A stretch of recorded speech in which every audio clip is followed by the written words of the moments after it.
question. What part of Kazakhstan are you guys from? Almaty? Yeah. Almaty? No. Where are you from? You can guess. Astana. No. I lived in Astana half of my life, but I was born... Karaganda. No, I was born in Western Kazakhstan. No. Oral, yes. Ooh. So not Oral, but a very small village Ataral. located between Oral, Atrau, and Akhtube. But we technically we are in Oral region, like Oral, West Kazakhstan region. Yeah. But I'm from very, very Small town. small, not town. It's a village. That's it's quite huge. cool, actually. Yes, that Yeah, I'm sitting here talking to you. That's quite cool. I've never done. I mean, I've never. Isn't that the most beautiful thing about life? It's like It you is. never know where you'll end up. And Yeah, how you the whole how you journey. get there. Yeah, it's just quite beautiful. When I yesterday, sorry, I'm not just interrupting you. When I yesterday explored your social media, I texted Arai, what an extraordinary life you have. I mean, really. Okay, so let's start. In the beginning, we'll be speaking Kazakh, so explaining what's happening, and after that, we'll You just do whatever you want. I'm just here for the ride, honestly.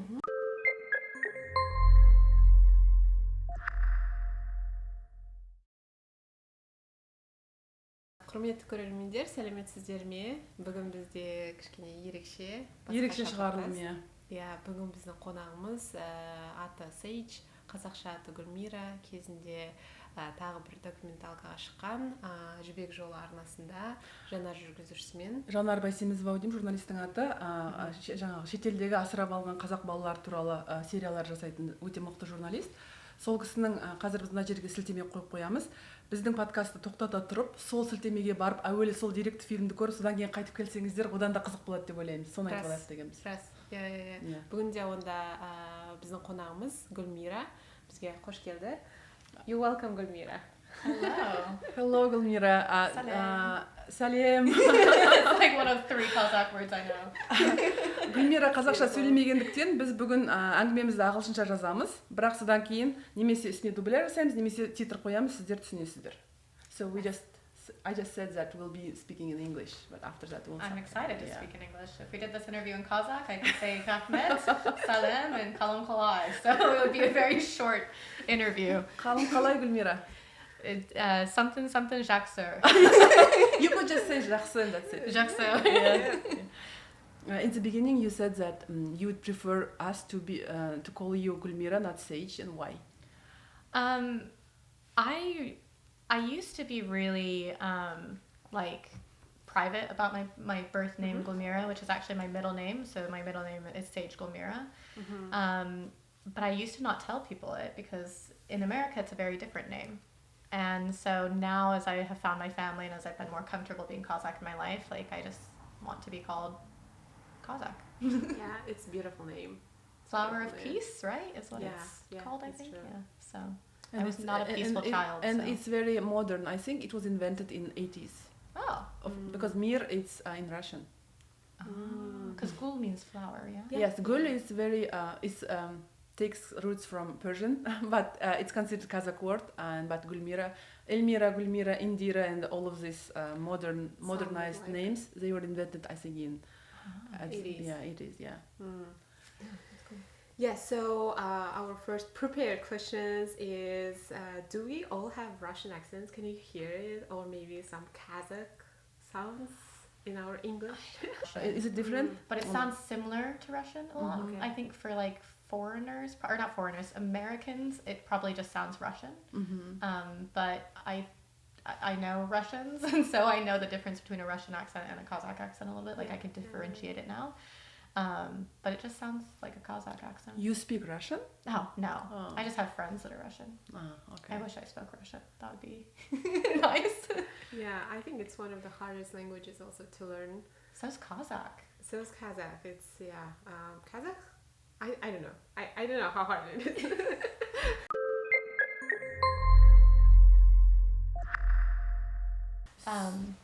So we have to mention that Gulmira drove here 2 hours. Like an hour. From what city? We live up north. I don't really want to say the city. Is that okay? Okay, yeah. We just live north of San Francisco. Okay, great. But actually you live in another state, right? Oh yeah, I flew here. So I live in Atlanta right now, Georgia. So. And you're studying? Or already I quit my job and I'm trying to go to piloting school. So that's kind of what I want to do with my life. And I I think it's the best way to kind of balance my life is doing piloting. So why not? Do you have any any point in your life when you decide to follow this journey to becoming a pilot? Like, what was the reason to actually follow this way? So I've done aviation for a while, you know, and it's presented me with some really beautiful opportunities in my life, like being able to go home or see my family or different events and things like that. But I have kind of just realized that with piloting that's the best way to balance my American family and my Kazakh family, where I can go to Kazakhstan more often. And with a pilot salary in the United States, because it is quite lucrative sometimes, I really want to go to Kazakhstan and make a difference. Like, I want to start a foundation that helps women who are victims of domestic violence, or I want to, you know, donate to orphanages or things like that. And I think piloting is the best way to kind of be able to do that. Oh, so that's really why I did it. I also like aviation, but I would say 60% of it is for that. So you're making the distance between Kazakhstan and America shorter by becoming a pilot, and as we know, you travel a lot also. I think that's why you just decided to choose this vehicle or transportation way to be able to make it more often, right? Yeah, and I think it's just the money and also the time off that you have, because you only fly like 80 hours a month. I have a huge respect for pilots. Is it hard to study? I mean, how long does it take? It usually takes about 2 or 3 years to become a pilot. You are in the first year? I haven't even started all the way. I just quit my job and said I want to do this. So I'm trying to figure out the first steps of how to do that. But are there like lots of women among pilots, and why? Why aren't there? Yes. I think it's just because I can't speak to every country, but just I think historically around the world, a lot of pilots come from the Air Force, you know? Yeah. So a lot of that is men, of course, but also I think the reason you don't see Asian pilots or like African American pilots is just because kind of systematic racism in the States, where it's just harder for us to be able to get there. I don't know if you've felt that, like living in the States, where it's like harder if you are not white. I think in the Bay Area it's like better, right? A little different, It is different here for sure. Yeah. For sure. I grew up pretty rural in like Missouri, so it's very different culture there than the Bay Area. Before applying to become a pilot, you worked as a pricing analyst at the airplane companies, right? Yeah. So I just wanted to ask you, what is this job about, and can you teach us some tricks? How can we save money save money to Kazakhstan? Yeah, no, not Kazakhstan, but I mean when we're buying air tickets. What can we do? I mean, especially during the holidays, the prices are so high. Even if you're just considering to buy a ticket 6 months earlier, you're just looking at the Christmas time or Thanksgiving. It's already high, so you have no other like any options. You're just this is the only your holidays or only option a way to take a vacations, but still the price wise it will always be high. It depends on the airline, depending kind of, but we all follow the same rules. I haven't done pricing for a little bit, but it all kind of follows an algorithm. So it's just based on the season of it, or it's based on like how many people have already bought plane tickets. So if there's less seats on the plane, obviously those last seats are going to be really expensive. I don't have any tips and tricks, unfortunately. If I did, I would be using them. But no, it's just now with technology, there's like a website that scrapes like the fares, I guess, and analyzes like the demand of things like a couple times a day usually, sometimes even every hour in the United States, and it will adjust every hour, every couple hours, the price to reflect people's demand. A lot of it's very automated now. Yeah, this one is automated because I don't know why there's on the internet there's little tips by to get it like more like better options on the tickets, just to buy it on Tuesdays or buy it it's not true, at the right? end of the month. It's not true. If it was cheaper to buy on Tuesdays, we would just like, you know. Everyone would do that, right? It's actually super cheap to buy it on Wednesdays at 1 a.m. No, I'm kidding. I have to disappoint my friend. I think that's what we wanted to just hear. We just wanted to use this opportunity to talk to someone who actually knows prices about tickets and everything. I wish I knew more, but So let me introduce us a little bit. So Aray, Ақсауле, my name is Ақсауле. We decided to start this podcast like not long ago, months or two ago. It was her idea. Because it's just like a hobby, because we wanted to support Kazakh language content. Usually it's in Kazakh language. yeah. So months ago, I saw a Facebook post in a Facebook page called Kazakh American Association, and there was this guy, I don't want to name his name, he was looking for some Kazakh community to learn language because he was an adoptee from Kazakhstan, like you yourself.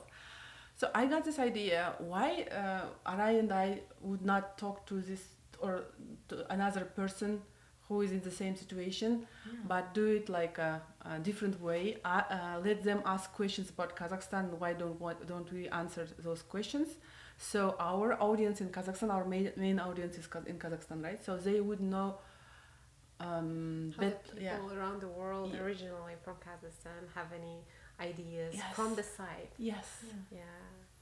So and after that I posted a message. If someone is interested, please direct message me, and you answered. Thanks a lot.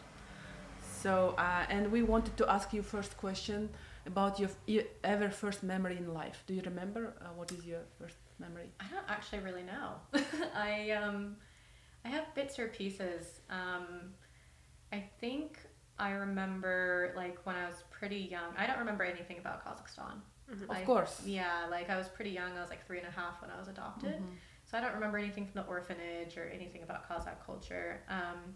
But I remember like I grew up kind of in the countryside in Missouri, and I remember just like running outside with my mom and, you know, playing in like a sprinkler and, you know, running around the pond that we had. And I think those are the like youngest memories I have. But for some reason, I think I trauma blocked a lot from like birth to like 5 or 6 years old for some reason. So I don't really remember that much. I think anyone, I mean, no one knows what happened to them before 5 or 6, right? I mean, it's pretty common. You don't, do you remember? So.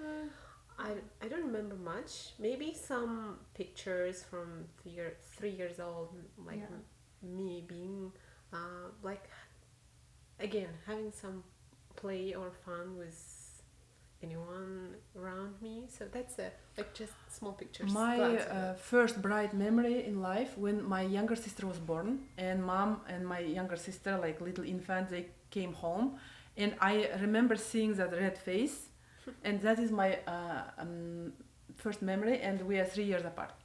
So I was 3-year-old then, so it was my first memory. So Gulmira, you were talking about your mom and playing with her outside in the nature. Sounds like an idyllic picture for me. Yeah. When did they adopt you, and why did they adopt you?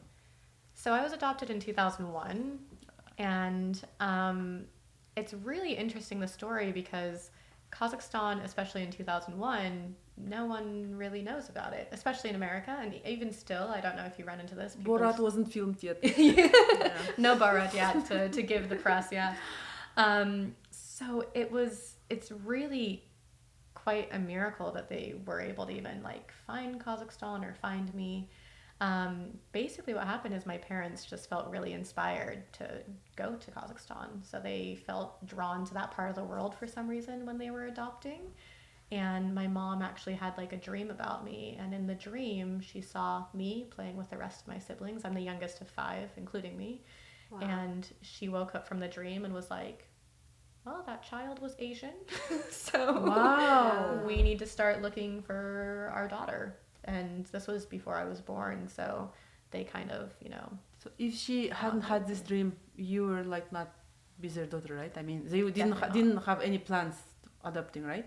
Yeah, definitely not. So it was just kind of like this weird, like I kind of call it a miracle, because it's like that doesn't really happen usually, I feel like, and I don't really know what to make of it sometimes, but it feels like in my life that America is where I was supposed to grow up. And it also feels like in my life that when I found my birth family, that was supposed to happen. Like it felt like fate, all of those things. And so... Could you tell us more about your parents and siblings, older siblings? Yeah. Well, my parents are really wonderful. I love them very much. I am immensely grateful for my family. I grew up in Kansas City, Missouri, which is in the very, very center of the country. So for the first 12 years of my life, I grew up kind of rural. We had like a pond. We had all this land to, run around. We'd play soccer in the backyard and stuff. And my parents have always supported me in being Kazakh, and they have always loved me just like their own child. I have 4 wonderful siblings. The oldest 2 I have 3 brothers and a sister, and the oldest 2, they graduated high school when I was quite young. So there's quite a bit of an age gap. But the other 2 I'm quite close to because we were only a couple of years apart.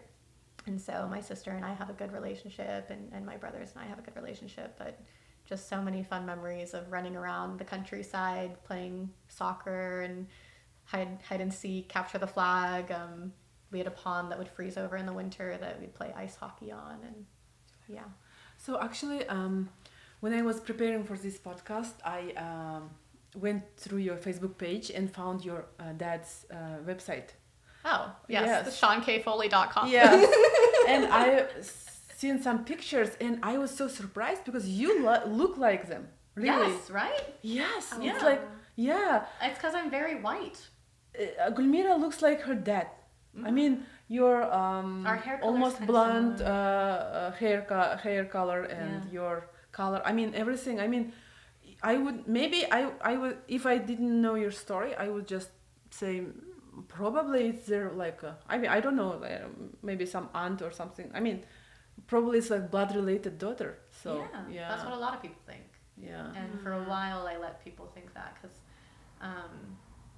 for a very long time I was very ashamed of being adopted because you don't really know the reason why you were given up, so you think I was abandoned, right, which is kind of a hard emotion as a child to kind of reckon with, I think. So for the longest time I didn't tell people I was adopted. And it was in high school where I kind of was no, I'm Kazakh, I'm adopted, I really love my parents because they never treated me differently. They have always loved me like their own daughter. And when I found my birth family, I didn't tell anyone for the first I think it was the first 2 weeks because I just didn't know what it meant. How did it happen? When did you decide to start to look for your biological family, and did you know from the early age that you Yes, I wanted to add this question. First of all, before asking Arai's question, can you tell us when did you learn that you're adopted? And after that, Arai's question, I always knew I was adopted. So my parents never hid that. Honest. Yeah, they were always very honest with me.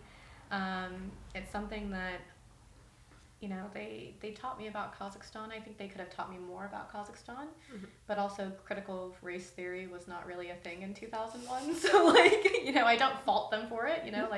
I know that there's other adoptees out there who are I was whitewashed because I was adopted in America, and I feel that somewhat where I wish I could speak Kazakh. There's videos of me speaking Kazakh as a kid, in the orphanage. And so I know at one point I spoke at least toddler level Kazakh.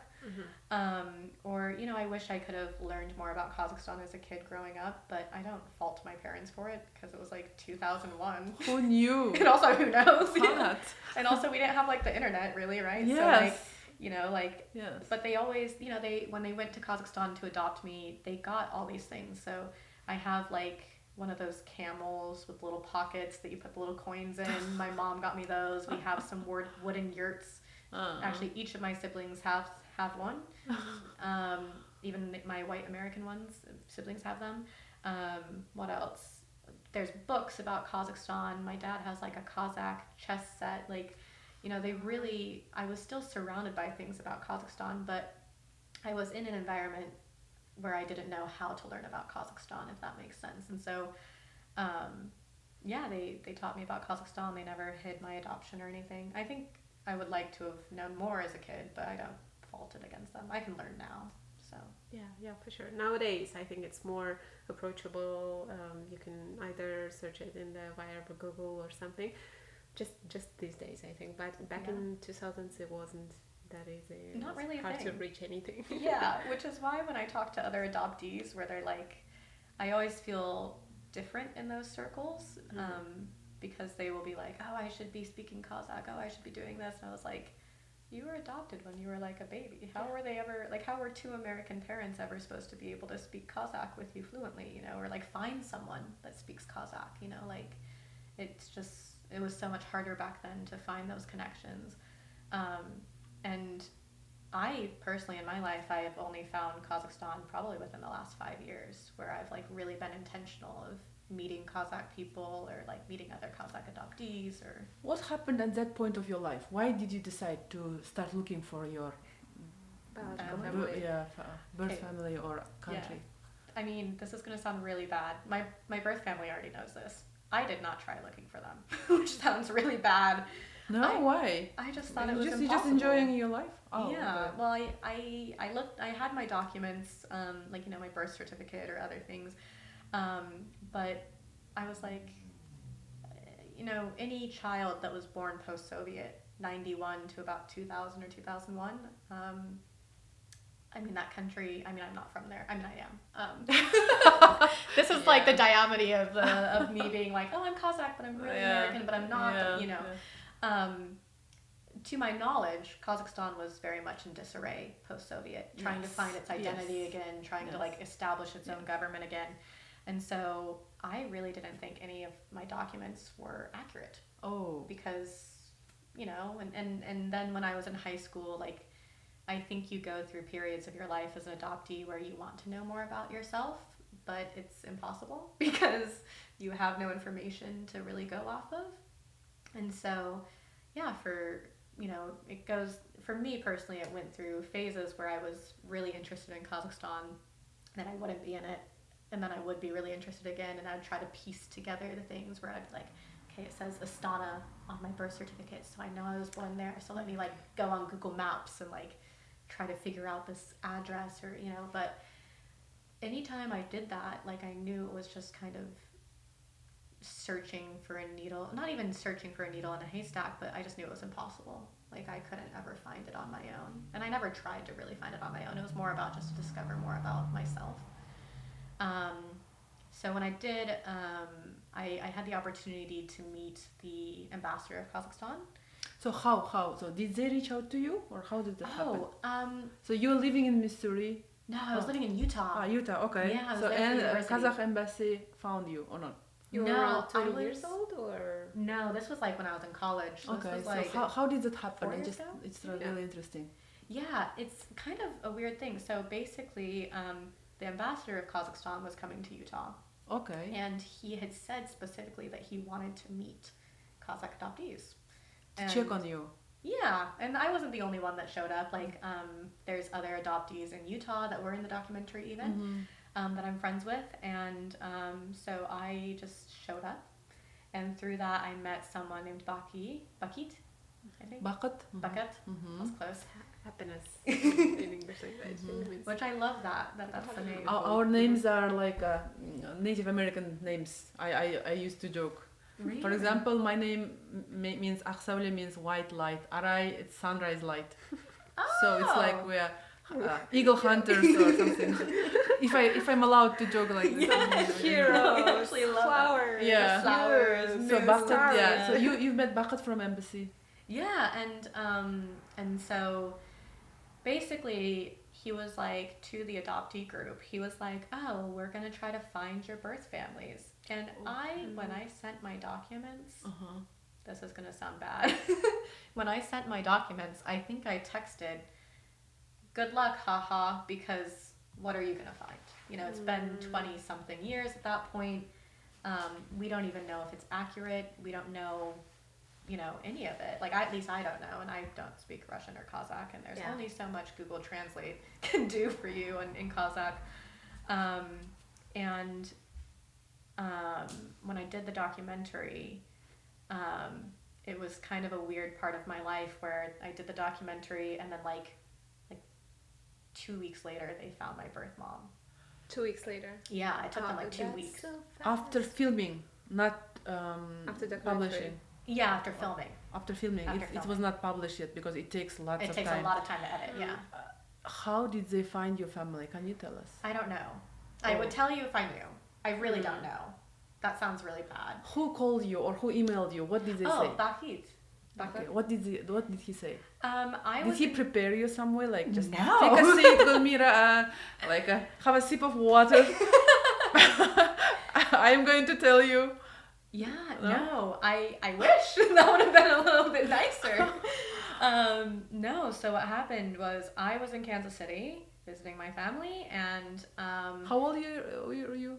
This was in 2023, so I was 25. Okay, go ahead. Mm-hmm. And I was actually driving downtown to go get like Thai food with my American brother. Well, I'll just call him my brother. My brother. Yes. And we were supposed to meet up for like dinner or something. And I get a call from Bahit that he just is like, "Hey, are you busy?"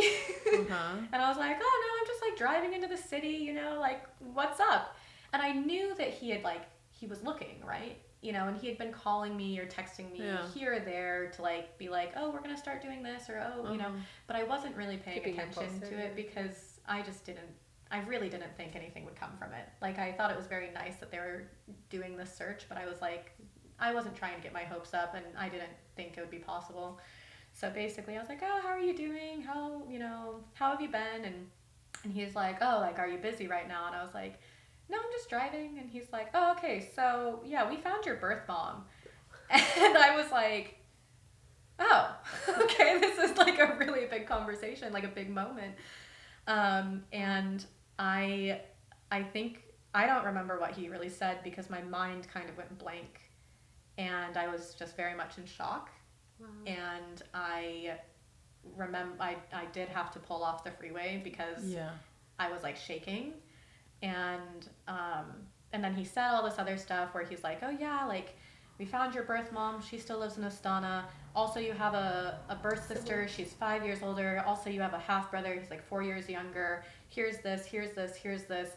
And then he's like, "Okay, so we're going to set up a Zoom call. We're going to set up a call and I'll text you more details." And then he's like, "I have to go." And I hung up.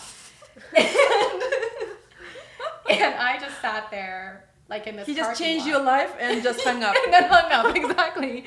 And so I just sat there in this parking lot like,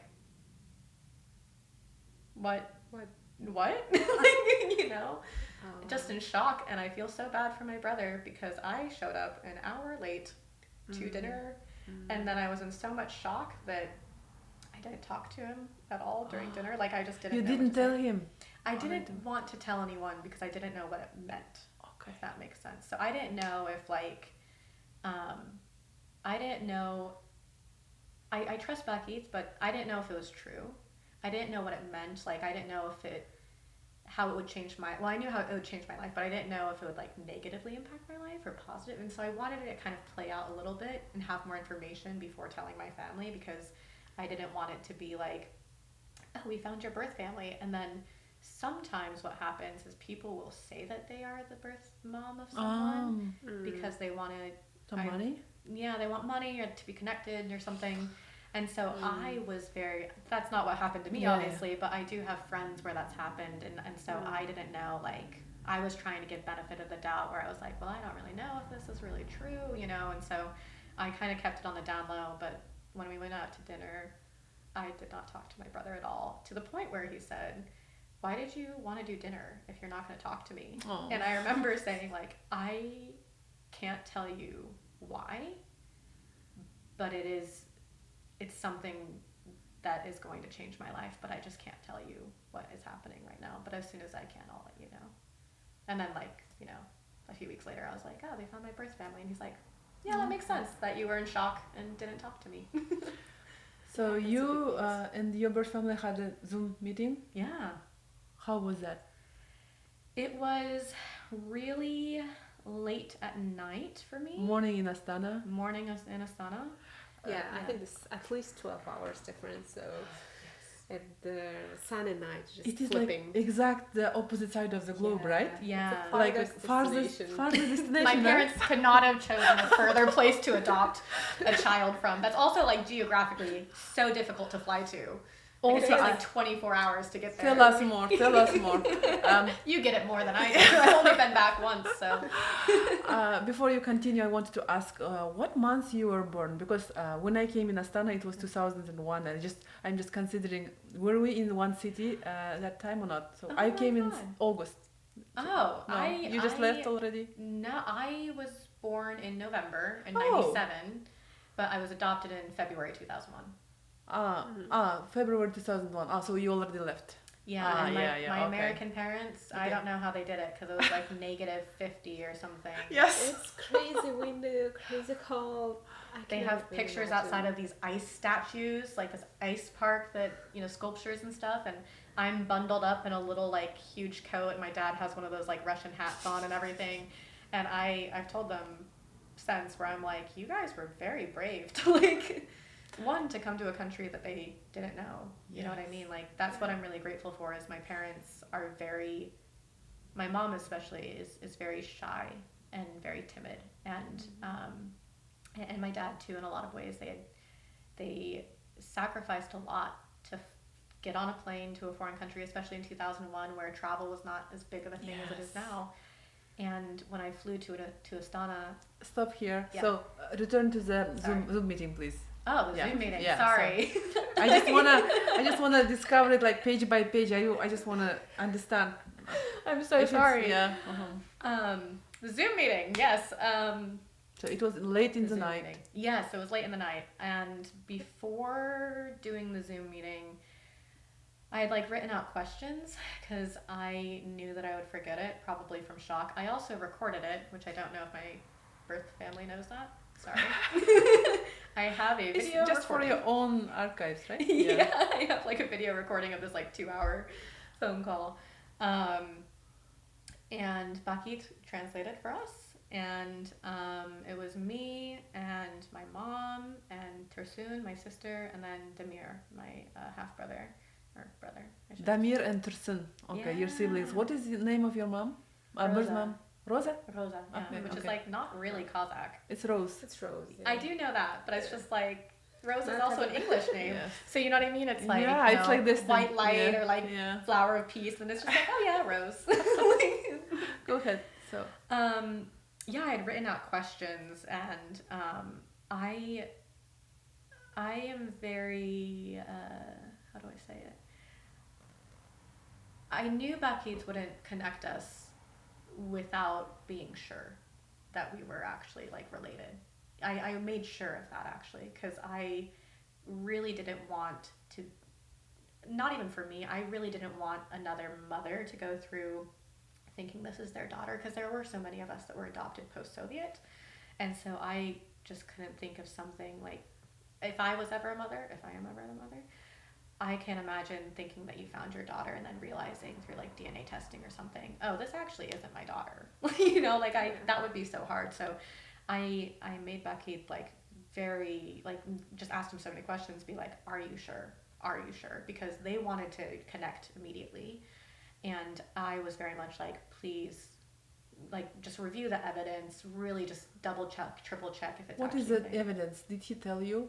It's just how things matched up in our lives. So I think, like, through my documents, he, I think, like, asked her different questions, where he kind of let her talk about, like, a daughter that she lost, I think. And then as she answered, he would like review my documents of like, so okay, timeline. So in your birth certificate there is Rosa's name, right? Yes, I thought it was a fake name for the longest time, because it didn't seem like a. But someone told Rosa that you are dead. Yeah, is that in the documentary? Yes. Okay, cool. Usually, okay, cool. I don't know what's in the documentary. Yes. Yeah. So she was thinking that you were born prematurely. Yes. Prematurely. Yeah. And she was in coma or something. Not coma. So sorry. She was in some kind of intensive care. Yeah. She didn't have access to the newborns. They already took you to different hospital. Yeah. Oh, they took me to a different hospital. Yes. Yeah. Yes. Immediately after your birth. So I actually didn't know this. I'm learning this for the first time. She had been told that you're already gone. Yeah. And she has no any hopes after that. And you've been in the care for 6 months at least. then they lost your mother because they didn't know she never reached you back over there, so they give you to their Orphanage. Orphanage. Yeah. So I actually didn't even know that I was transferred hospitals. Like I just learned a new thing just now from you saying that. So, if I recall correctly, Arai, please correct me. So your mother gave birth to you in a hospital, and you and her were not well, like both of you. Yeah. She was not in the place to look for her newborn baby. She was fighting for her life. Yeah. Someone took you probably for the children's hospital because that was probably like a birthplace? Birth hospital. Yeah. So they took you away, and several days or maybe weeks passed, I don't remember. And when she got awake and started asking questions, what happened to my baby? So in Kazakhstan hospitals, there are like rooms, and it's like along the like long hallway? Corridor hallway. Yeah. There is someone sitting over there, like a nurse on the duty or something. Yeah.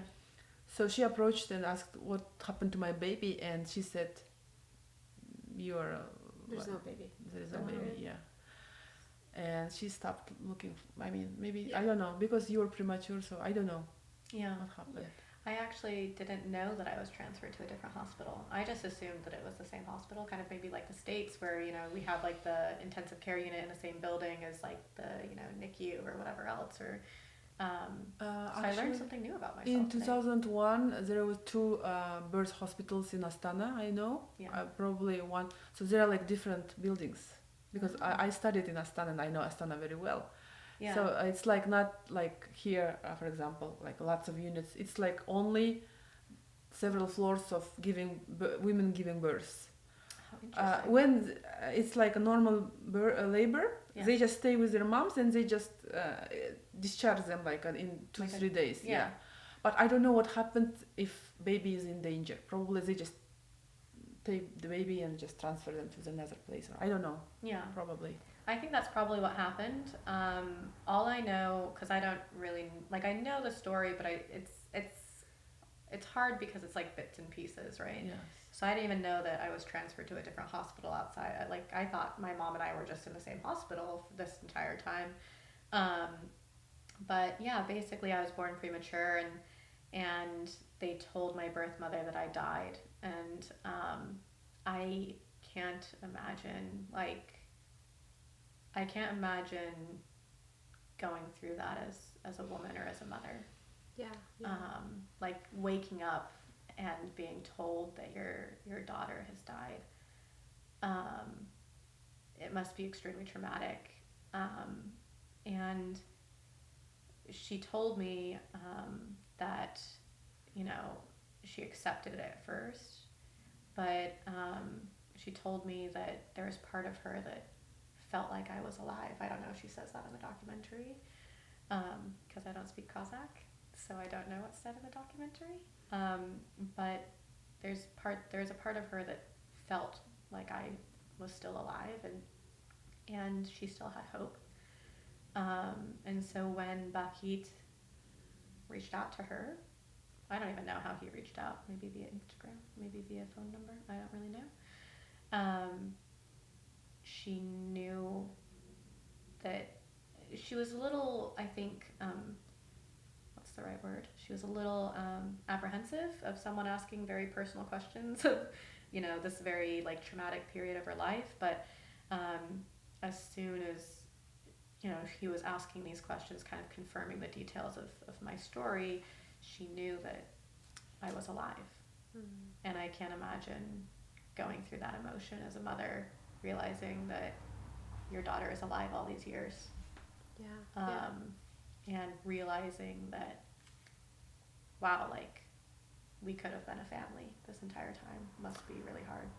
Yeah. And in the documentary, she said that she's so happy that she met you in her lifetime when she's alive too, because she, as you said, she always had a hope somewhere in her heart, but she never knew. So that's a miracle. That's a miracle. That's truly a miracle that you've had a chance to meet each other. So again, in the documentary, we saw a point or a moment when you flew back to Kazakhstan to meet them in person. Yeah. So how did it happen? What did you feel? There were a lot of emotions. A lot of cries. And, yeah. Was there like more Zoom conversations or not? I'm just still trying to keep this chronology. Yeah. You're good. I sometimes listen to it back. I actually listened to it back in preparation to this podcast. Mm-hmm. There are details that I don't really want to share about it, just because it's kind of personal. If that's okay, but I think the biggest thing that for all of us was we were looking at the camera, and just I was looking at my mom's nose, or I was trying to look at my sister's eyes. She has her features. Yeah, and trying to see I was trying to see resemblance, because I was still very suspicious of okay, is this really it? This seems too easy. You found them in 2 weeks. Are we sure?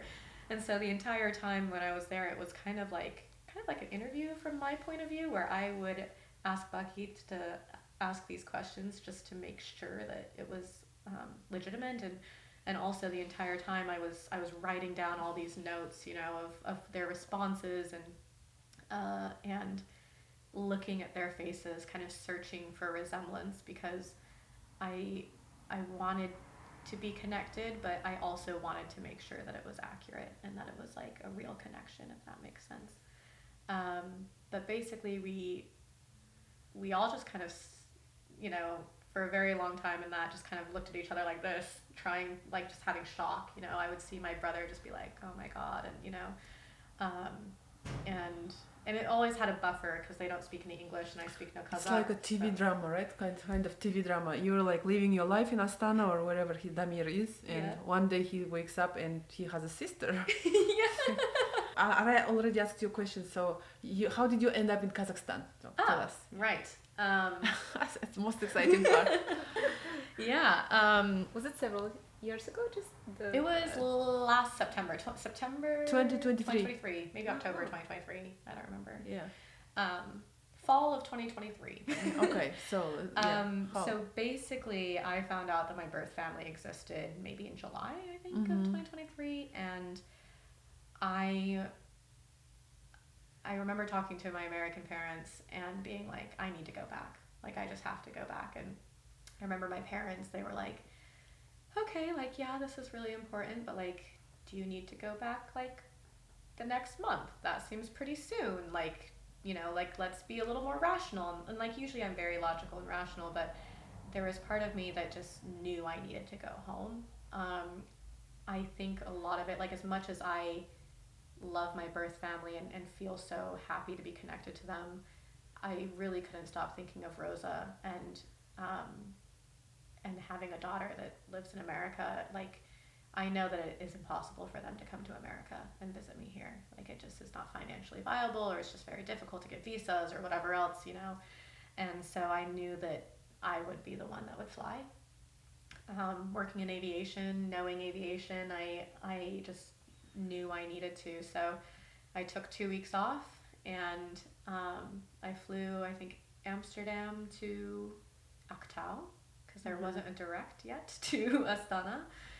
And I gave myself a couple of days in Aktau, where I camped in the desert and did some tours. Shout out to Red Maya Tour, they're great. They gave me a free tour, which was nice. But when I arrived in Aktau, I was very nervous to meet my birth family, because I was... In Astana, you mean? Oh, Aktau. No, when I was in Aktau, when I was in Aktau, because I was like, well, this is it. I'm in my home country again. And I remember getting into Aktau, flying into Aktau, and I flew an Air Astana flight. This is so nerdy. I love aviation. That is the coolest airline. It was so cool. You liked it? Air Astana, I would like it too. Yeah. I love Air Astana. I love it. They're one of the best companies in Central Asia. Yeah, in Central Asia and South and India too. They're amazing. Yeah. I love them, and all the flight attendants were so nice. And I got my little passport stamp of Kazakhstan, which I knew I would get in my life, but I didn't know I would get it that quickly or that soon. And I gave myself a few days in Aktau to be a tourist, I guess. because I knew that once I flew to Astana that my entire life would change. And I didn't know how it would go. You're taking a breath. Yeah, exactly. And so I knew that when I landed in Astana that my life would change for forever. And so I wanted to give myself a few days for myself, just be out in nature, camping, hiking. And it was still a very beautiful time because it was my first introduction to Kazakhstan again. Did it match your expectations or not? Aktau? Kazakhstan. Oh, Aktau. I love Kazakhstan. Yes, of course. Aktau is very unique city, one of a kind in Kazakhstan. It's located near the Caspian Sea, and they have this beautiful beach. But it's not like the other places in Kazakhstan. Regions, but even though, did it match your expectations, like Kazakh people? When I was in Aktau, I remember flying Amsterdam to Aktau. I arrived at 2 o'clock in the morning or something, and I think I was so tired and jet lagged that I just kind of fell asleep, and then woke up and was like, wow, I'm home. I'm finally home. And it was very significant to be able to look around rooms, to look around restaurants, coffee shops, walk to the market and see people that looked like me. That's not a thing that happens for someone who grows up in Missouri. And so it was, it was really, really powerful moment. I gave myself the opportunity to be in nature in the Mangostal region. Yes, Mangostal region. Mangostal region. Beautiful region. It's so beautiful, the dramatic steppe and the desert and everything. I knew that would help me feel more centered because I just love nature. I love the stars. I love things like that. And so I gave myself a couple days just to kind of slowly introduce myself to Kazakhstan. And then I flew to Astana, and I fly a lot. And so the interior of an Airbus plane is the same in America for Delta Airlines, United Airlines, as it is in Europe for Air France, but it's the same type of plane for Air Astana. So I was flying into Aktau to Almaty, Almaty to Astana, and it really just felt like another adventure when I was flying until I finally sat down in my seat and I heard the captain over the intercom say welcome aboard in Kazakh, Russian, and then English. Yes. And when I got in my seat and I was looking out the window, I kind of remembered, sorry, pardon my swearing, but I was like, holy shit, I'm meeting my birth family. This is the flight. You. And it's only an hour flight from A Almaty couple to of hours, Astana, 2 hours. Yeah. One and a half. It felt like it was 15 minutes, honestly. I was so anxious the entire flight, and I remember sitting on that plane and having so many thoughts and trying not to cry because I was like, wow, in 2 hours I'm going to meet my family. I'm going to meet my mom. And before that, it had just felt like a vacation, where I was camping or whatever.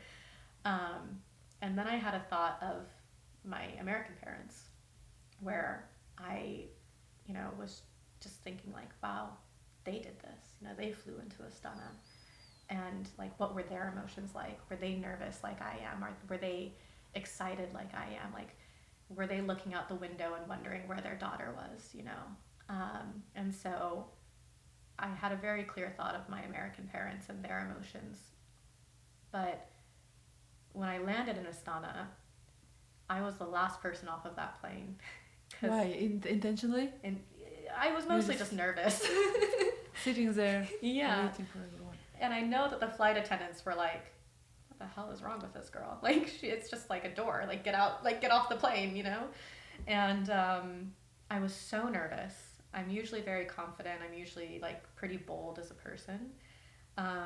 But I knew that past that aircraft door was my family. And it really hit me in that moment when we touched down into the Astana airport and we were taxiing to the gate. I was like, wow, I am 50 yards from my family. And so I got off the plane and I thought it was going to be my birth mom, my birth sister, Demir, I think, and then my niece, Oksana. I thought it was just going to be them. So your older sister has a daughter, right? Yeah. Oh, okay. She actually has 4 kids now. Oh, wow. But You're an auntie. Yes. I was, yes. Cool and American auntie. Yeah, the random American aunt that doesn't speak any Kazakh. So when we FaceTime, we just You wait. said like there will be 4 people at most. Yeah. Oh, okay. So I thought it was Little you know about Kazakhstan. Little do I know about, I don't know if it's a tribal thing, right? Like We'll talk about it later. Yeah. We can answer to all the questions. Yeah, so I come off the plane, and the Astana airport is very small. Yeah. So there's not that... just several steps. It's like, I get off the door, and it's like, there's these glass doors, Yes, you know, yes, and the baggage claim. yes. And I show up, and there's cameras. You didn't know that there were journalists will be. I knew there would be journalists. I didn't know that there'd be... It was Bakit who organized journalists? No, or Ranar? it was Somehow Ranar, yeah. she knew that you were driving. Yeah, so it was that, and then Yeah, it's there part were... of the documentary. Yeah, of course, Yeah, so there were cameras. They even named documentary. Do you know how does they name? Kazakh Children Abroad. No, it's like a serious name, but yeah. your episode was named differently. What? I couldn't talk to Wait, what was it? So I don't know. I thought it was just called Kazakh the resurrection. The resurrection. I don't know. I don't know. I have to look it up. But it's like when Jesus Christ died and after that he just became alive. Son. What is this? Oh, resurrected. Resurrected. So girl who died resurrected or something. I mean, resurrected girl or something. Daughter, resurrected daughter. That sounds so dramatic. It's so clickable. It's clickable. It's a clickbait title. Yes, yeah, and Thank you. they named actually. this. Okay, so you're opening journalists, cameras, lots of people. So I get off the plane. There's these glass doors that offer no privacy. And so there's these glass doors, and then there's the baggage claim, and then there's like the baggage claim sign. I hid behind the sign because I really thought it was going to be like 4 people. And I show up, and there's like 50 people or something. Yeah. And then there's cameras and journalists, and there's like a wall of iPhone cameras, and I looked at that and was like, oh, they're here for me. Yeah, like this is... I'm going back. Yeah. And I felt so bad because I had to wait for my luggage. and so, I could see my mom and I could see my sister, waving. They're like, come on, like, why, and I'd point to the belt on the baggage claim being like, oh, well, I kind of need my luggage, And then I would also hide behind the luggage board because I was very overwhelmed. And I was like, wow, this is definitely more than 4 people. And then I got my luggage, and I don't remember, like I remember what I remember, but I just remember having the thought like, I'm going to just push my luggage, like leave it. And like, I just want to like experience this with my mom. Like, I just want to hug my mom and just close my eyes and just like feel, And I will never forget hugging my mom for the first time, and neither will all of Kazakhstan who has watched it with a camera about 3 inches from my face. Гүлмираны әуежайдан қарсы алуға анасымен бірге біз де бардық. Туыстарының бәрі осында. Бір шоқ гүлін құшағына қысқан ана жүрегі алаң әрине. Роза Смағұлова Гүлмираның туған шешесі. Жол сөмкесін күтіп тұрған Гүлмирада қол бұлғады. Сәл бөгеліп сөмкесін алған соң сыртқа қарай бет алды. Міне, анасына қарай жақындап келеді.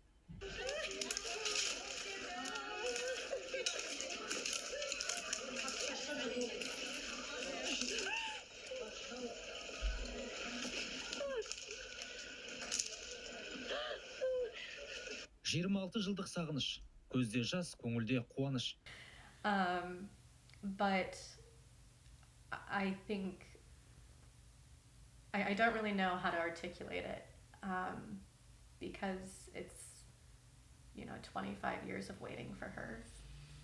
I know I've said this before, but I really can't imagine her emotions, of hugging her daughter for the first time. I know my emotions of meeting my mom. Like, I have my mom in the States that, has always been there for me and loves me as her own daughter. And so I've had mom hugs. I have a very loving parent.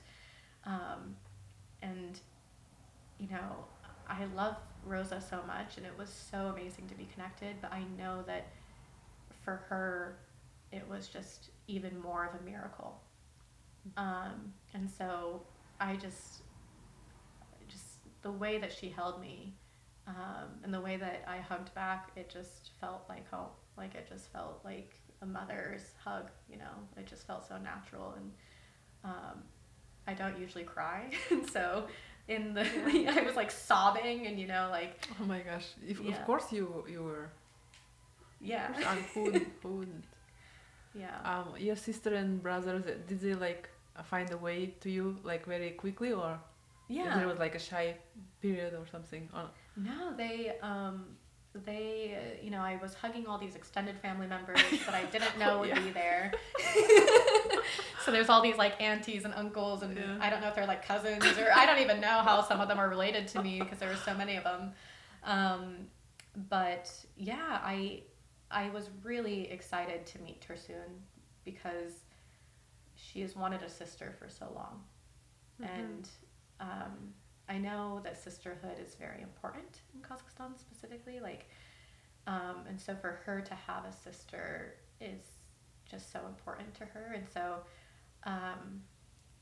you know, I've seen it in the way that she looks at me, you know, during FaceTime calls, or I'd seen it in the way that she texts me before meeting her. And so I was very excited to meet Tursun specifically because I just knew how much she longed for a sister. And she was feeling this feeling in the documentary. She revealed that when she had mother and had a happy childhood, you were like in the same city in an orphanage, and so that somehow haunted her. And she didn't. I mean, she had this feeling, not guilt, but what do you call it? Somehow she felt that, she thought that it's not her fault. Like, it's not just for you that she had mother, but you were not. So she just felt that. Yeah. Once again, we learned what was said in the documentary because I still don't know. So you have to learn Kazakh and watch it. You need to learn Kazakh. Or we can watch it together. That'd be we great. We can do it today. Yeah. Maybe we'll just go through if and you just want to know some details or any other parts. Because I know the story. Use us, please. I know the story, but I don't know what they told the public, for lack of a better word. You know what I mean? So I know that that's what she's told me is she felt not responsible because she was a child, but once again, sisterhood is so sacred in Kazakhstan, as you know, and so for her, we one time when I was in Astana, we were drinking some wine and, you know, doing our Google Translate you were using Google Translation? Well, I speak no Kazakh and they speak no English, so it's the only way to do it. Thanks God to. I was wondering how to talk to them. They did give us a translator too, which was nice. So we had translators, but there were moments that I just wanted to be alone with my family. Yeah, of course. Without anyone. So Google Translate is fine. They just translate very well. You just like record your little voice and it spits out the English or whatever. And we've all become pros, including my mom. I think my mom, when she learned the voice to Kazakh thing, she was like, it was revolutionary for her. She started sending such long WhatsApp messages that are paragraphs, and I was like, okay, she figured out the voice to text chat. No, I had a conversation with Tursun that where she basically just was like, you shouldn't have had to be alone in these orphanages. You shouldn't have had to go through this. And I understand her reasoning. The best bit is I don't remember it. So like, I understand that it was a very difficult time for her. I can't imagine, you know, losing a sister like that. Especially for my mom, I can't imagine losing a child like that. I can't imagine learning that your child is alive and that they lived in the same city as you for so many years. That must be so hard. But, you know, Tursun, and I think both of us actually in our relationship, we try to make up for lost time, you know, she's so protective. She's a wonderful older sister. She, you know, she texts me, you know, pictures of her kids and, you know, we'll talk about my dating life or, you know, like just anything that, you know, that sisters talk about. Yeah. And it's been beautiful. Like I have a sister, an American sister. But you have two sisters now. No, I have two sisters, and it's just so perfect to see her. It's so beautiful to see her like be a sister. And I've told her that, you know, like if I had grown up in Kazakhstan, if none of this had happened, I know that you would have been the perfect biggest, like, older sister because you're so protective, you're so loving. I'm sure we would have had our fights. We would have, back in had, the childhood, have our little, sister quarrels. But ultimately, like, she's so supportive of me now, and we have such a great relationship, and it's nothing that is her fault. So you spent 2 weeks or how long in Kazakhstan? 2 weeks in Kazakhstan, yeah. So Aktau for 3 days and the rest of it in Astana. All the time you were in Astana? Yeah, I was supposed to go to Almaty. No? Because I heard Almaty is beautiful. Oh yes, you have to go there. It's like a most beautiful city in Kazakhstan. You haven't been there? I was going to, and then when I found my birth family, I was supposed to spend like 3 or 4 days in Almaty. I just canceled my ticket because I was like, I should just stay with them and, okay. So spend time with them. More reason to visit Kazakhstan. I'm going to go back. I want to go skiing at the ski resort there. And I want to go hiking to the little lakes and stuff. So Kolsai lakes and stuff. So it's a beautiful region of Kazakhstan. Yeah. So I've technically been, when my parents adopted me, we went through Almaty. So, about your expectations versus reality. So, back in America, you thought that Kazakhstan, maybe you Googled or saw some pictures, photographs, but when you're in there, like you saw how people live, like in ordinary apartments, what they eat, I mean, ordinary life. Was it the same as your expectations or was it different?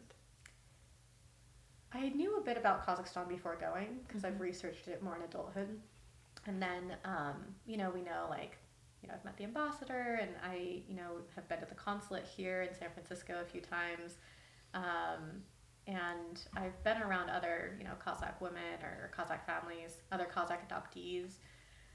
So I know a little bit about it before going. And so I wasn't really shocked about any of it. There was a lot that I didn't know. Like, for example, I know that bishbarmek is the national dish, and you didn't like it, I can see. No, I did. I really did. I actually liked it. It's hard to eat horse for Americans. Did they force you to eat horse? You could just say no. They were so nice. They also got me KFC multiple times because they were like, oh, she's American. Let's get her something that she will, that's familiar. So I had KFC for breakfast. I had KFC for dinner. They were very nice. My extended family, they'd show up to my mom's apartment and have KFC, which was very nice. It was like 7 a.m. They're like, hey, KFC. So ate a lot of fries and so apart the food, what else? I mean, what else did surprise you or shocked you or you didn't like very much? I didn't like. Be honest, please. It's like really interesting. Yeah. We don't take it personal. I mean, we also can find something we don't like here. So yeah, it's your observation. It's your experience being as a tourist. Coming from the different country, because it's so familiar for us and it's different to look with fresh eyes on the same thing that we just used to look at. So yeah, if you have any unusual experience. This is going to be a bad answer. I'm so sorry. I approached going to Kazakhstan by just saying, okay, this is 2 weeks. And I've traveled a lot. I've been to so many different countries, and the way that I travel is I really try to immerse myself in every culture and meet locals, things like that. But I was just fine doing anything with my family. Like I wasn't going to be the American one that comes in and is like, I'm not going to eat this. I'm not going to, this is who I am. This family is who I am. Our family culture is who I am, and I just kind of wholeheartedly accepted it. I ate horse a lot, which was exciting. I don't really like horse, but I also found out that my birth mom, Rosa, she doesn't like horse meat. She prefers lamb, so we're similar in that. But no, I walked around Kazakhstan just loving every moment and just trying to immerse myself as much as possible, remember as much as possible. The weirdest thing was when, with not even the documentary, but they put it on the news, I guess, and so I thought they were just airing it that night when, from the airport, they came into the apartment and filmed us eating and stuff. I thought they were just going to film it, air it that night, and then that was it. Yeah. Apparently they aired it for a week straight. Why? It can't be happening. No. That's what people told me. Oh, really? Like one story, like over and over again? Not like over and over, but they just aired it at night, like for like a week. Like it was like only like a 3-minute, 4-minute segment. Yeah, but news story. Yeah. Okay. Yeah, but they just were like, oh, by the way, they also, if you didn't see it yesterday, here's this miraculous story. And so when I'd walk around Astana, even when I went up to Burabay National Park, someone recognized you? Yes, people recognized us. You're famous in Kazakhstan. Not really. It's weird, and so it's like. What did they say? Like they approached you and they. Yeah, people would ask me for photos. They'd ask for photos, I think, of like me and my sister and stuff. There were people that mostly were very like respectful, and they would kind of in passing. I remember I was in Burabay with it was Demir and Tursun and I think a cousin. No idea. I think he's a cousin. He's the one that actually drove us, which was the funniest bit. But we drove up from Astana and we were on the rock in the middle of the lake. You know, we like paddled out in a boat. Zhimbaktas. Yeah. And it was such a fun day. I love that day. I have so many photos of it, and it's just I will always love Burabay because of it. I like Burabay too. It's so beautiful.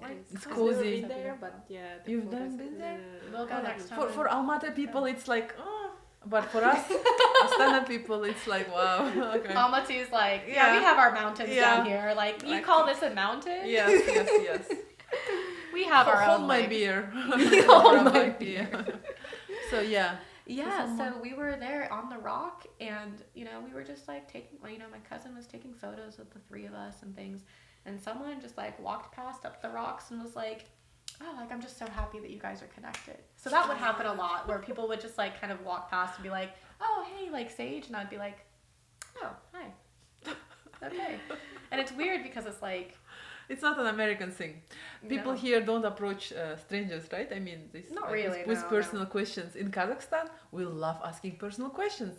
Yes. We don't feel our borders, right? Yeah, I think it feels like just one big family back in Kazakhstan. Which is what I love. Yeah, everyone can give some advices anytime if they thought that it might be helpful, or either like they feel that the people. I don't know, they feel always that they want to share their opinion about something, so there's no much borders. Yeah. The help is... I will say... Oh, sorry. Go ahead. I will say that was the weird thing about doing the documentary is if you look at, Instagram comments or TikTok or whatever... Personal comments? Yeah, of people where it's just such a wide spectrum where, I mean, you can't control people's opinion, but there's some people who, praise my birth mom, and then there's some people who don't. And then there's some people who, to my American parents are like, oh, well, they're so wonderful for adopting her and like saving her life. And there's other people that are like, oh, it's horrible that they like took her from her home country. But like, and so that was a really hard thing for me to manage as like this just 26-year-old person trying to like figure out Kazakhstan. And it's my first time really but visiting Kazakhstan and having all these different opinions at me, positive and negative or middle of the pack neutral, because I'm usually not the topic of a documentary or, people know that about me. And so it was very weird that suddenly everyone knew, and then also that everyone had opinions. So you mentioned that your extended family met you at the airport. So we wanted to tell about this tribe culture. Yeah. I showed up and I was very overwhelmed. So this is a part of what Arai is talking about, that everyone has their opinion. It's like a... What did you say? Like the big, large family? Zeus? Okay. Right? Yeah, but I mean, people in Kazakhstan, so they can approach you and just ask personal questions. It's like cultural, and don't take it personally, right? I think it's culture-wise, there's a difference between East and Westernized countries, because here, back in America, the people are more... pay attention to the individualism, the person itself. And back in Kazakhstan, mostly in our countries, it's more family-based structure. Yes. So it means that you're not always thinking about yourself.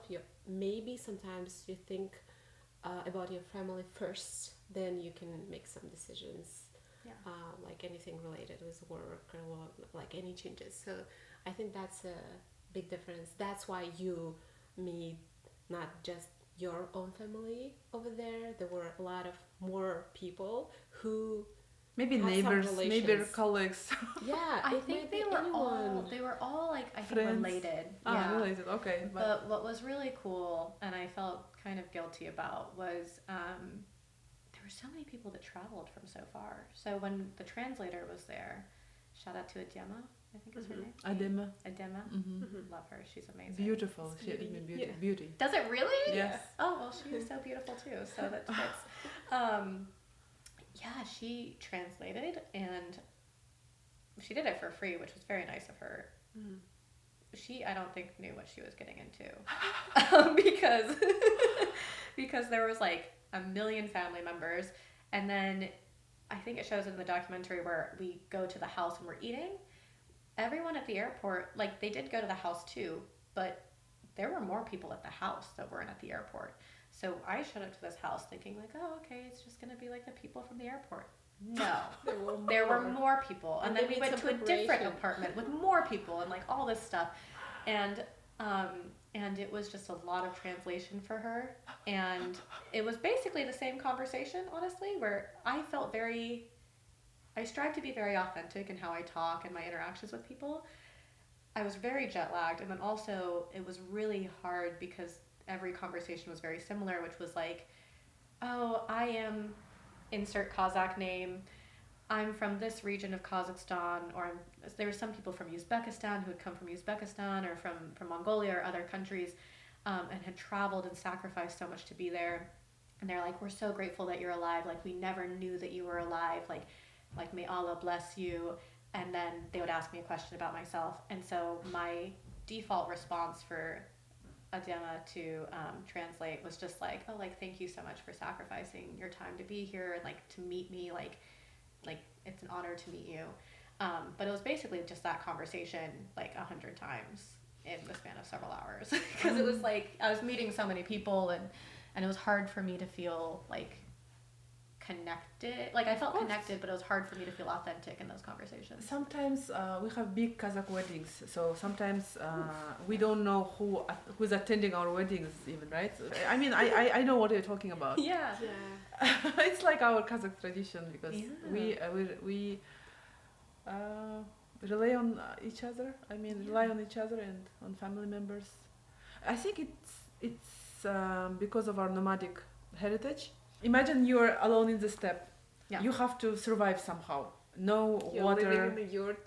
no food, Love yurts. no vegetables, no plants, nothing, right? Yeah. And you have to survive this. And how do you survive in the steppe? Only Being in a tribe. in a community, in a tribe. Community.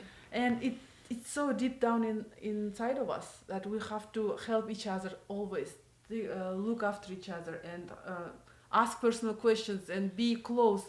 That's why we feel like we are from one tribe, even though you're an American, we are from Kazakhstan, but we feel like we are one tribe. Maybe, I don't know if you feel that, but I feel like you're my younger sister. And in our language, for example, if I see a younger girl younger than me, I don't say like miss, I say younger sister. Yeah. Or if I say like a grown-up adult who's older than me, I don't say mister, I say older brother. It's just a culture. community. Yeah, it's culture, community-based culture. Yeah, that's why. Yeah, I think that's something that I'm very different from my American family, from my siblings, my brothers and my sisters, my parents. So the way that I like process and see the world, the way that I make decisions is very different. And I think I struggled growing up, like just being different from my family. Like I wouldn't say culturally, but just because I am very American, but I would say just how I see things and how I function as a human is very different. And so when I went back to Kazakhstan, Tursun and I are very similar. We have similar mannerisms of how we like use our hands while we talk, and how we have the inflection of our voice and things like that. And just different mannerisms, and looking at my mom and how she acts and things like that. Like it felt like I felt so seen because it was the first time that I was seeing parts of myself that finally made sense. Wow. And I was like, oh, this is where I get it from. this is why I use my hands when I talk is because of my mom. We always like Yeah, and it's because of a Cossack thing. Yeah, maybe. I don't know. I haven't thought about that. Yeah, so it was like, it's just very like, it was beautiful to go to Kazakhstan to see the parts of me that are Kazakh, that are just unexplainable. Like, yes, I grew up in the States, but there are parts of me that have always been Kazakh. To learn that. So in 2 weeks you left Astana, Yeah. the United States. Back, yeah. I imagine your mom crying. Yeah. How do you keep in touch with them, with your WhatsApp. family? WhatsApp. We are Audio. WhatsApp's text. biggest fans. Sponsor us. Yes, please. No, it's through WhatsApp. I travel a lot for work, and so I think it was very difficult for my mom and my sister, just because the time difference is already crazy. But when I'm traveling to Europe for work, or I'm traveling to other parts of the world or country, it's hard to know the time difference consistently. Yeah. So, she'll send text messages, or we try to FaceTime, and it's like very funny because my birth mom treats me as her daughter, but sometimes it's like I'm 27, and so she's like, you know what I mean? Like the other day I called her and it was cold outside. I was walking around our neighborhood here in California, and my cheeks were red, and she was like, why don't you have a hat on? Like, it's so cold outside. And I was like, I'm 27. Like, It doesn't matter, actually. Yeah. Even if you're 40 years old, your mom will be your mom. Yeah. She'll take care of you. It's so funny, but it's also like really beautiful in a way, because I know that this is what she's hoped for and that she's prayed for, and so I'm fine being the baby again. I'm fine, having her mother me like that, even though I am, 27, because that's what she wants and that's what makes her happy, and being connected is important. That is an incredible story. How did your American family react to this whole situation? Oh, to like me finding my birth Yes. family? Yeah, that's a good question. I think it was shocking for everyone. It was shocking for my Kazakh family. It was shocking for my American family. It was definitely shocking for me, being the little middleman in between.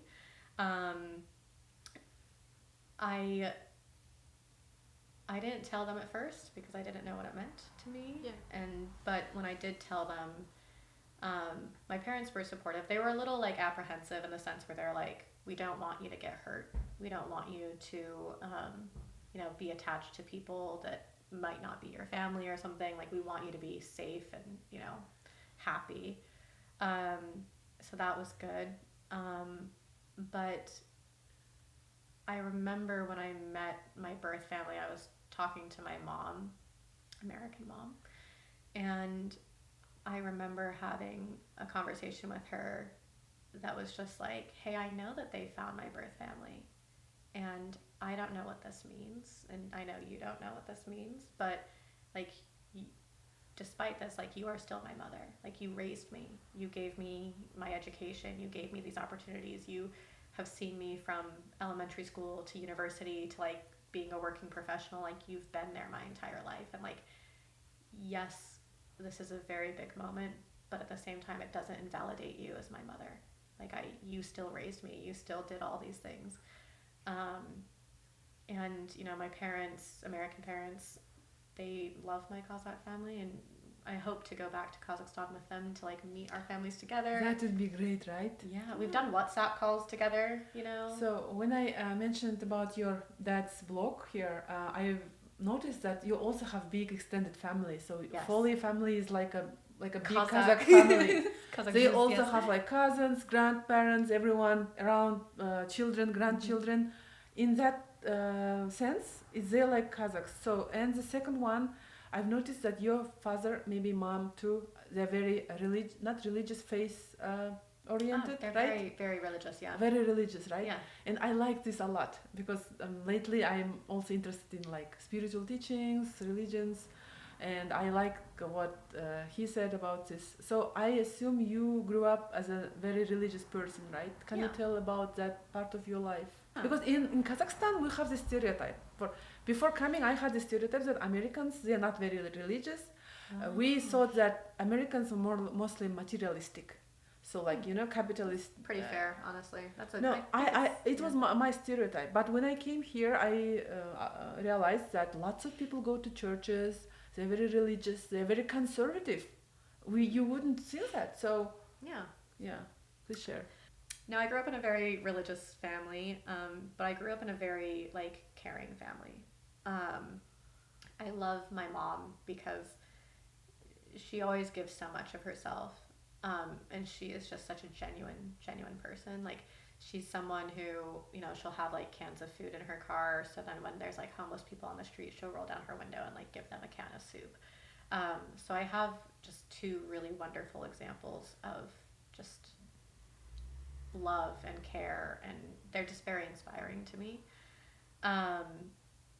When it comes to religion, I feel like looking at my life, I know that, and this is something that I'm trying to actually kind of figure out, which is why I kind of landed on piloting as the reason what I want to do with my life, I guess, is because I feel like the way that I was adopted felt very miraculous and led by God, and the way that I found my birth family, like out of all of the people in the documentary, I think there was like 47 people in the documentary. At that time, I was the only one that they found their birth family for.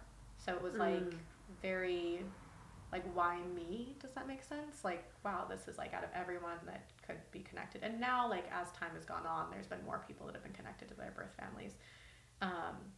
But, you know, for me to be the one that was filmed meeting my birth mom and for it to kind of go viral, it felt very like, it's hard to not feel like there's a purpose to it. And for me, I very much want to like live my life to help people. And I think that like through piloting, that's how it's possible. And I think that's something that I've learned from my parents is my parents help other people a lot. And they are just so giving of their time and their resources and of their love. And so they've always been a very good example to me of that. And it's something that I want to replicate in my own life. I didn't really know how to replicate it, but I think that finding my birth family, but also being connected to Kazakhstan, it's helped me realize like, okay, I want to do nonprofit work in Kazakhstan, or I want to help like Kazakh aviators, do piloting in Kazakhstan, things like that.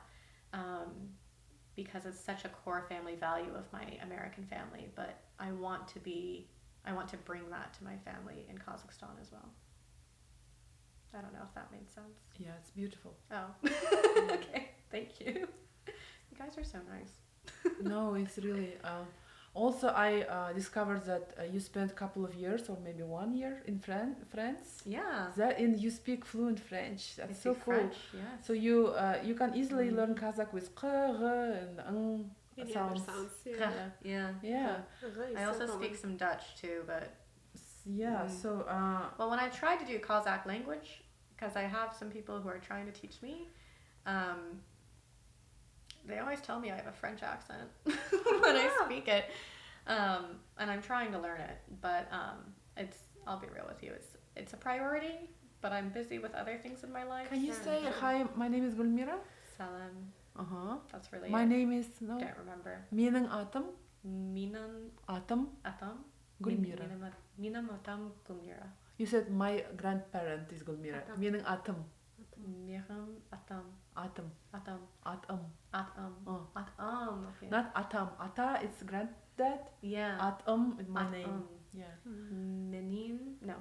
Menin atam Gulmira. Менің атым Ақсәуле. Менің атым Арай. I love your guys' So names. we have you know two more Kazakh words. Next time I go to Kazakhstan, they're really going to be so surprised.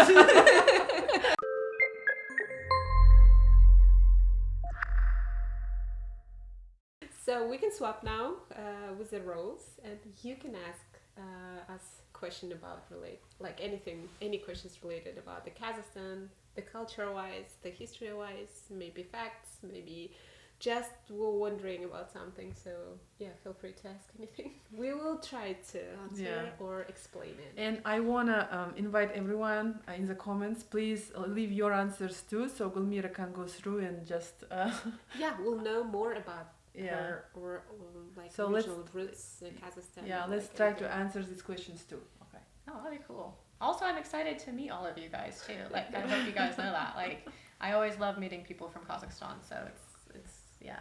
I'm really excited. Like, that's why I was excited to do this podcast, is because I just don't know that. I know a few people from Kazakhstan now, but it's always cool to be connected, especially in the United States, you know. What was the question? Oh, do I have questions about Kazakhstan? Sorry. It's okay. I was up very late last night. Yeah, so like I love Kazakh food. I know that we talked about bishbarmak earlier. I know that horse meat really isn't my thing, but what are your guys' favorite dishes, and do you guys know like what influences Kazakh food? Like, I know that there's some dumplings, there's like manti and other things, but like what influenced Kazakh food?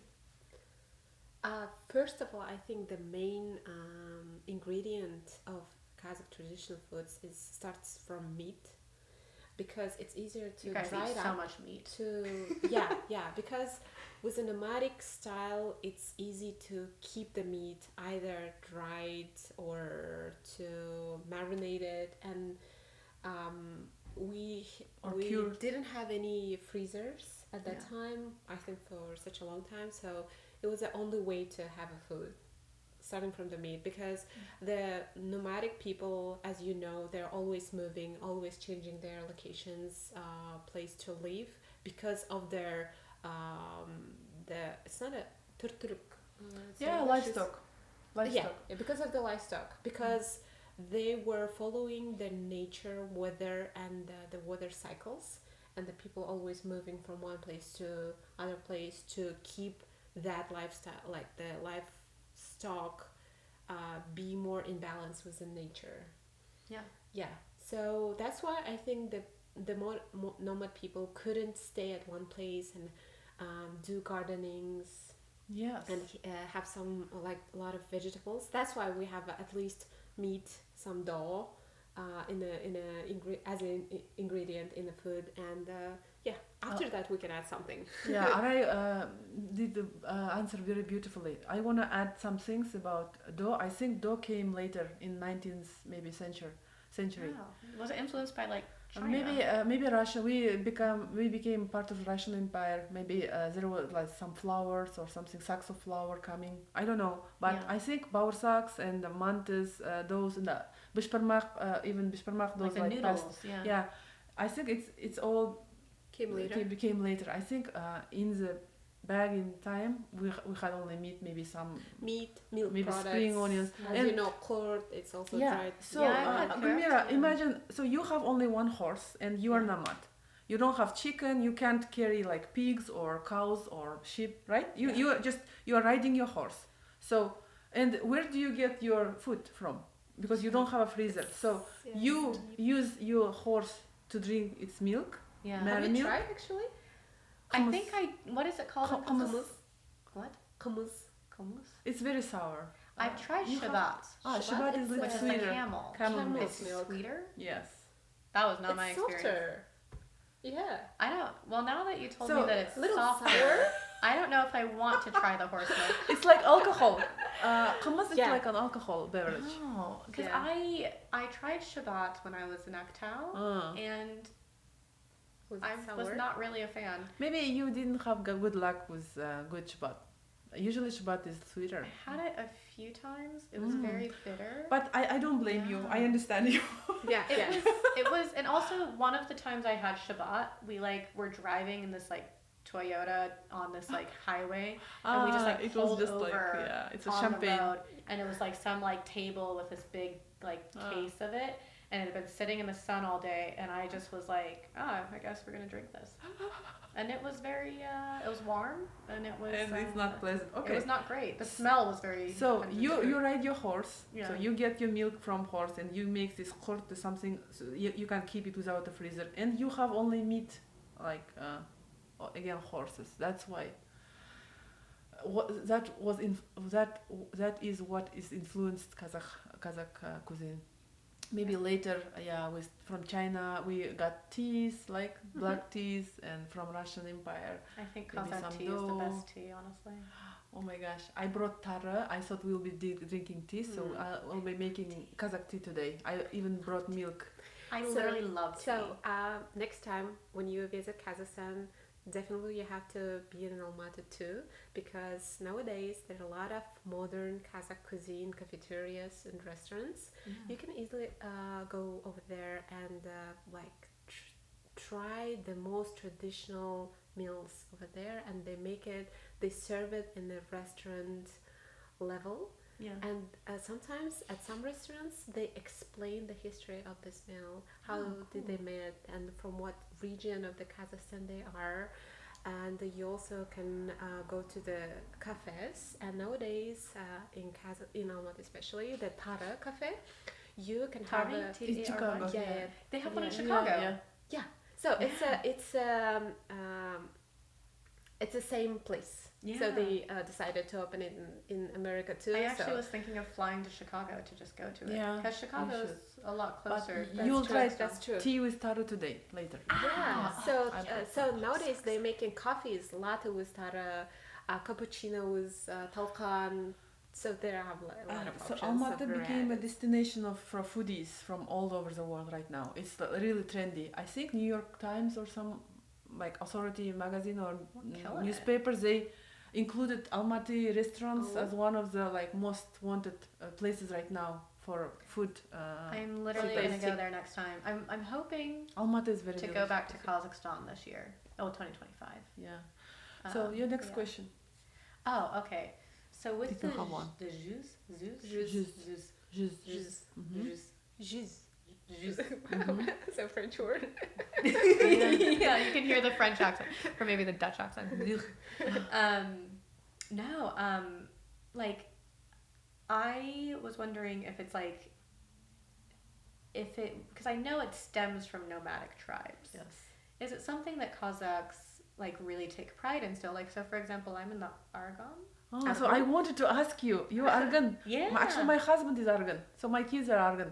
So actually, we are relatives. Yeah. We are. So that's what we're talking about. Yeah. What is your roux? Mine is Swan.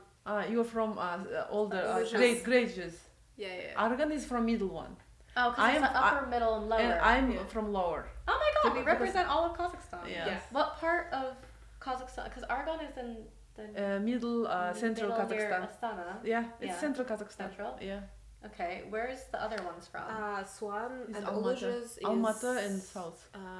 Mostly south. Almaty and south. What's the history of that one? Because I think what I had learned, I don't know if, well, actually, I think it is true.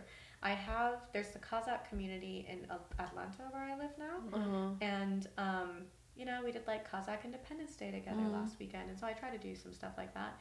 But there's someone in the group that she calls, I call her my Kazakh mom in the States, because she just lets me ask her questions about Kazakh culture and stuff all the time, and I can just text her.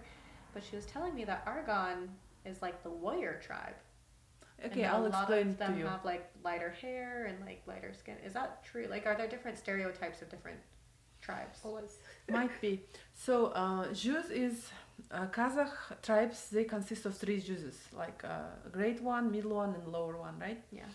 So it's considered that people from great Jews, Ulu Jews, Aray, they are most more with businessmen, dealers, money, this kind of stuff. People from your Jews, middle one, you are rulers, lawyers, more of intellectual. You tend to be like this. Yeah. We are lower Jews, Kshi Jews. We are fighters. We are warriors. We are soldiers. So my part of the Jews, we protected Kazakhstan. They were earning money, and you were ruling. So it's it was different houses of the ruling back in the history. And in the Jews, Argan is Ru. So all the Jews has different rules. Yeah. So your Ru is Argan. Right. And in the nomad style, the people were always verbal, and they never kept anything in a written way. So whenever you are introducing for the different for the different village, you're just visiting them, you have to tell from where you are by calling all your 7 steps back This is something you still do? Yeah, we people have it still at home. remember, actually, and all the kids has to know their ancestors 7 steps back. And I should probably learn this then. that is interesting because this shows how close in the relative wise with other person, and that people always find a way how we're close to each other. Yeah. Either it's maybe because of the father's bloodline or mother's bloodline. So people always find a way to be a relative with you. When you said you're Argan, I told you right away, oh, my husband is Argan, so we are related. Yeah. You will know how close you are by saying what's their the names after the Argan. So Argan, and in Argan who you are, in that Argan person is who you very are. distant relative. That's so cool, because I think in American family, we just immigrated from Ireland and England. I think and growing up, my dad really loves genealogy and family history, and so he would tell us all these stories of my white family, and it was really hard for me to feel connected to it. So I was a very fun teenager. What part of the world are they from? Your dad? In terms of family history? Yeah, from immigrants. Ireland and England. Ireland, okay. Yeah. That's why you're just redhead Ireland. Yeah, I mean, my dad has red hair and my sister has That's why you look like them. Yeah, because I have red hair a little bit, and it's weird because Tursun has dark hair. I had the similar color when I was younger. My kids have this kind of color. It's a very Kazakh color. Yeah. I always felt very weird because I've met other Kazakhs, and I just am always the whitest one, and I always have the lightest hair, and so I was like, oh, I guess I just became more American than the other ones somehow. You are Sara Kız in Kazakhstan, which means sunny, bright, and we have a type of their we have Sara Kız, lots of girls like you in Kazakhstan. Yeah. I've only met 3 where I'm because usually we're darker and you are Kara Kız, right? I'm darker hair. Yeah, I'm more darker. I have a younger sister who's also bright as you are. She has a brighter colors of her hair. Yeah. She's sunny. Because Kazakhstan was like a melting pot from all of the tribes were traveling nomads from north to east, the west and back and forth, and they were marrying each other and giving birth, and it's just in fact, I studied history when I was undergrad at Astana, and we had a teacher who told us that they were researching our DNA, and there was lots of traces from all over the world, he said, in Kazakh people. That's why we are different, very different. We are Asians, but we are not that Asians like Chinese people. No, we're very different Asians. We're our own thing, which I think is so beautiful. We have some Russian, some Turkish, some Chinese, some Mongolian, but we very you can't really define Kazakhstan. It's its own thing, which I think is so cool. I don't know. Someone told that Kazakhs like Chinese-looking Russian-speaking Muslims. It's very weird. Chinese, Muslim, and Russian-speaking. What? We're Kazakhs. Okay. Yeah. Do you have any more questions? What was the other one that I had? Soviet impact or something? Oh yeah, because I think it's really interesting, the Kazakh culture. I loved being in Kazakhstan because I would see Soviet era cars just driving around, and I was like, this is so you just don't see that here, obviously. You're not gonna see that in the Bay Area, on you the see 101. Teslas, Cybertrucks, Subarus, but so it's just interesting. I know that there's a lot of Turkish culture, Anatolian culture or Mongolian culture, Chinese culture, just from the history of being invaded and empires and stuff. How much of that has influenced Kazakh culture? Or I know that because of Kazakh Republic, the t-shirt company, we were established in the 1400s. We had our own king. So I know that Kazakhstan has always had its own identity, but in a way it's always been taken over or ruled or been occupied. So how much of that is authentic to Kazakhstan, or how much of it is impacted from these other empires or history, I guess? You wanna go ahead? I don't know. I can start from starting to build the Soviet Union, because as we said already, the Kazakh people were nomads.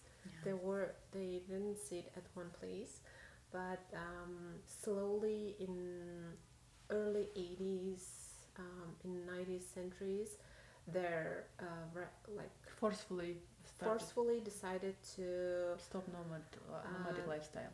Yeah. Why? The Russian Empire then, they wanted to conquer all the nearby countries, and they wanted do that to sometimes. adapt their lifestyle to Sorry. themselves. Sometimes they're like, ah, yes.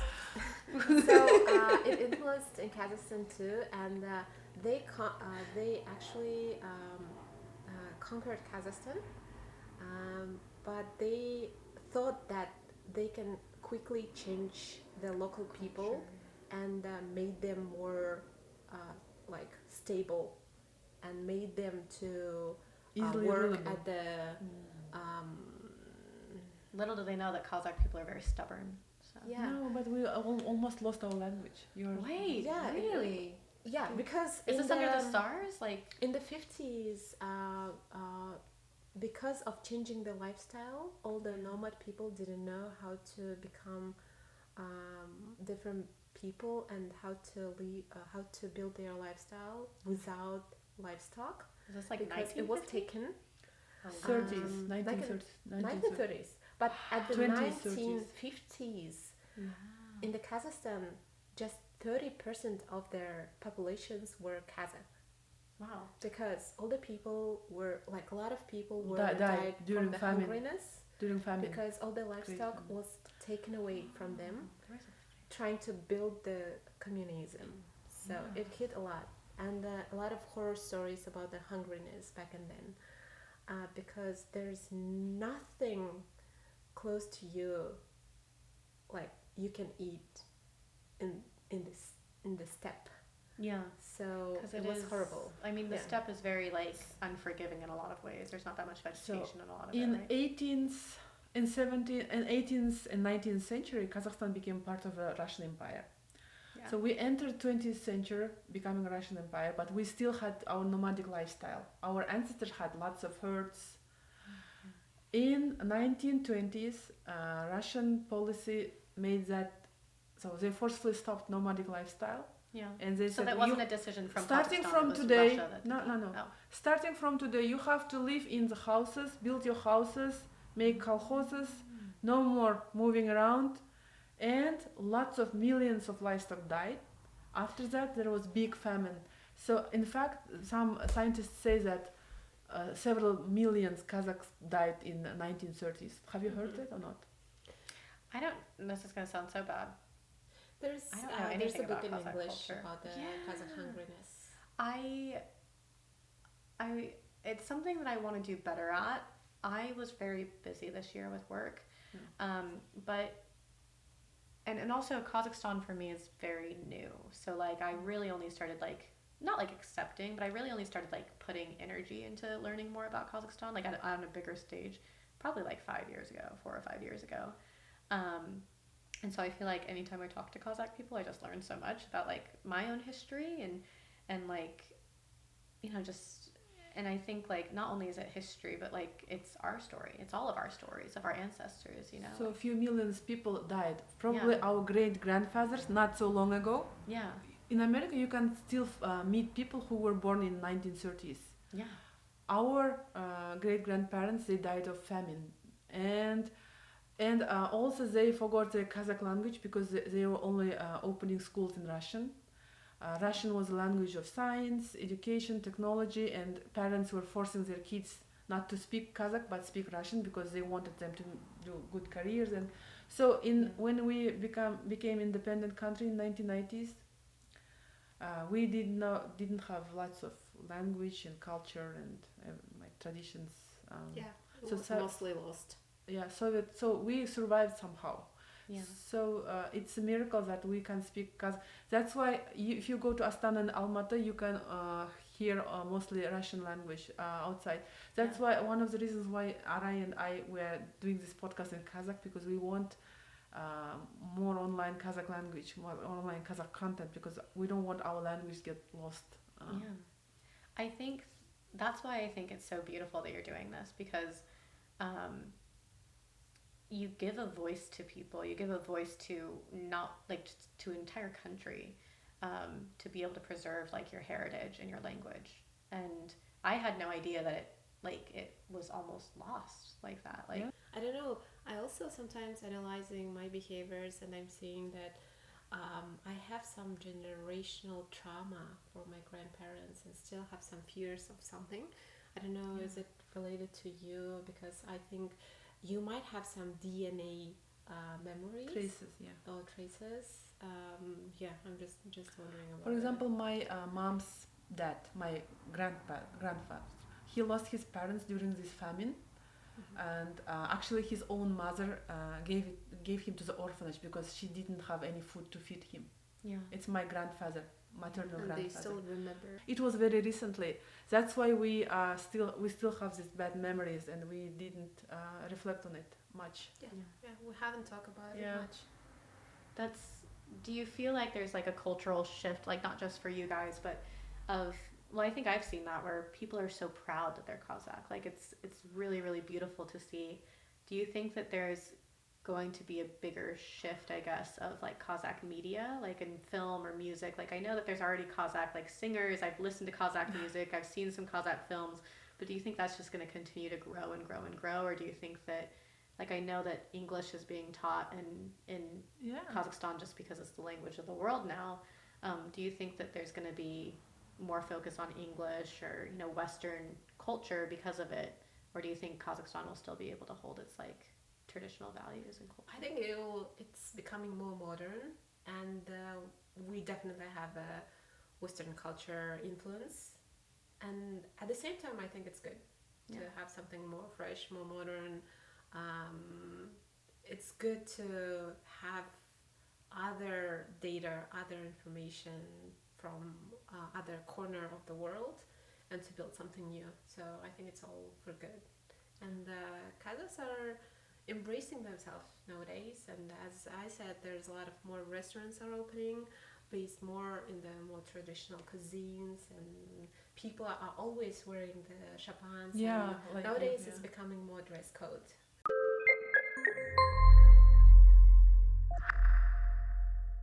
Do you think you got lucky when you got adopted in America? Because if you stayed in Kazakhstan, do you think you would have had such an interesting and diverse life? Such an interesting life. Yeah, because you're traveling a lot. You had good yeah. education. Yeah. I mean, you had access to lots of things. Yeah. And do you think?